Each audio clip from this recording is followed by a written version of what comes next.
Sidlingu part 2.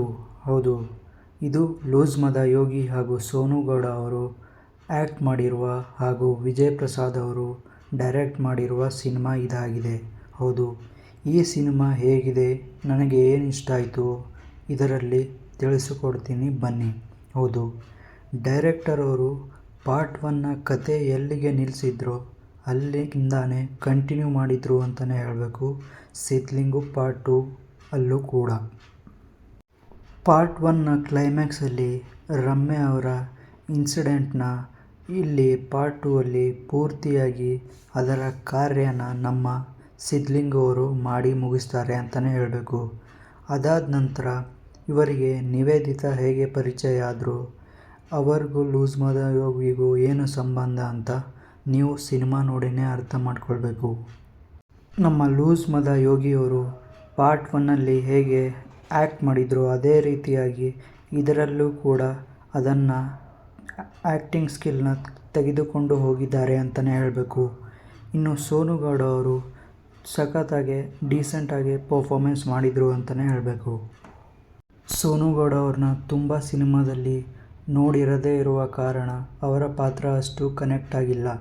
ಆದರೆ ರಮ್ಯಾ ಅವರ ಪಾತ್ರ ನಾವು ತುಂಬ ವರ್ಷಗಳಿಂದ ನೋಡಿಕೊಂಡು ಬಂದಿರೋದ್ರಿಂದ ಅವರ ಪಾತ್ರ ನಮಗೆ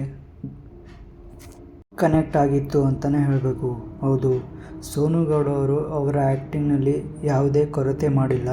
ಬಟ್ ನನಗೆ ಪರ್ಸ್ನಲ್ಲಾಗಿ ಅಷ್ಟೊಂದು ಕನೆಕ್ಟ್ ಆಗಿಲ್ಲ ಪಾರ್ಟ್ 1ನಲ್ಲಿ ಮಂಗಳ ಕ್ಯಾರೆಕ್ಟರ್ ಕನೆಕ್ಟ್ ಮಾಡಿದಷ್ಟು. ಈ ಸಿನಿಮಾದಲ್ಲಿ ಪೋಲಿ ಡೈಲಾಗ್ಸ್ಗಳು ಹಾಗೂ ಕಾಮಿಡಿ ಸಖತ್ತಾಗಿ ವರ್ಕ್ ಆಗಿದೆ ಅಂತಲೇ ಹೇಳಬೇಕು. ಹೌದು, ಯಾವ ಥರ ಪಾರ್ಟ್ 1ನಲ್ಲಿದ್ದ ಸಿದ್ಲಿಂಗು ಇಲ್ಲೂ ಕೂಡ ಅದೇ ಕಾಮಿಡಿನ ಮೇಂಟೈನ್ ಮಾಡ್ಕೊಂಡು ಬಂದಿದ್ದಾರೆ ಅಂತಲೇ ಹೇಳಬೇಕು. ಇನ್ನು ಈ ಸಿನಿಮಾದ ಉದ್ದಕ್ಕೂ ಒಂದು ಪಾತ್ರ ಬರುತ್ತೆ. ಆ ಪಾತ್ರವು ಸಖತ್ತಾಗಿ ಕಾಮಿಡಿನ ಮಾಡಿಬಿಟ್ಟು ನಗಿಸುತ್ತೆ ಅಂತಲೇ ಹೇಳಬೇಕು. ಹೌದು, ಆ ಪಾತ್ರನೇ ಈ ಸಿನಿಮಾದ ಒಂದು ಹೈಲೈಟ್ ಅಂತ ಹೇಳಬೇಕು. ಹೌದು, ಲೂಸ್ ಮದ ಯೋಗಿಯವರು ಈ ಸಿನಿಮಾದಲ್ಲಿ ಒಂದು ಹೇಳಿರೋ ಡೈಲಾಗ್ ಅದು ಸತ್ಯ ಅಂತಲೇ ಹೇಳಬೇಕು.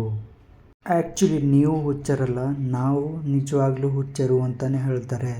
ಹೌದು, ಯಾರು ತಮಗೆ ಇದ್ದರೂ ಸಹ ಇನ್ನೂ ಅತಿ ಆಸೆ ಪಡ್ತಾರೋ ಅವರು ನಿಜವಾದ ಹುಚ್ಚರು.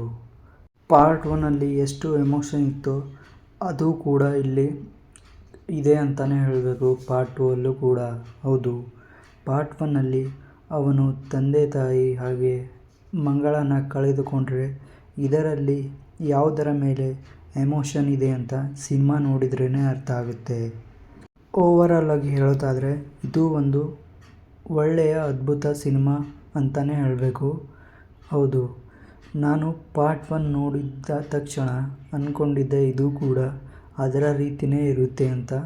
ಬಟ್ ನಾನು ತುಂಬಾ ಎಕ್ಸ್ಪೆಕ್ಟೇಷನ್ನ ಇಟ್ಕೊಂಡು ಹೋಗಿದ್ದ ಕಾರಣ ಮೋಸ್ಟ್ಲಿ ನನಗೆ ಸ್ವಲ್ಪ ಡಿಸಪಾಯಿಂಟ್ಮೆಂಟ್ ಆಯಿತು. ಆದರೂ ಸಹ ಫೀಲ್ ಗುಡ್, ಒನ್ ಟೈಮ್ ವಾಚೇಬಲ್ ಅಂತಲೇ ಹೇಳಬೇಕು ಈ ಸಿನಿಮಾನ. ಸೊ ಯಾರಾದರೂ ಈ ಸಿನಿಮಾನ ನೋಡಿದರೆ ಇದರ ಬಗ್ಗೆ ನಿಮಗೆ ಏನು ಅನಿಸಿತು ಅಂತ ಕಾಮೆಂಟ್ನಲ್ಲಿ ಬರೆದು ತಿಳಿಸಿ.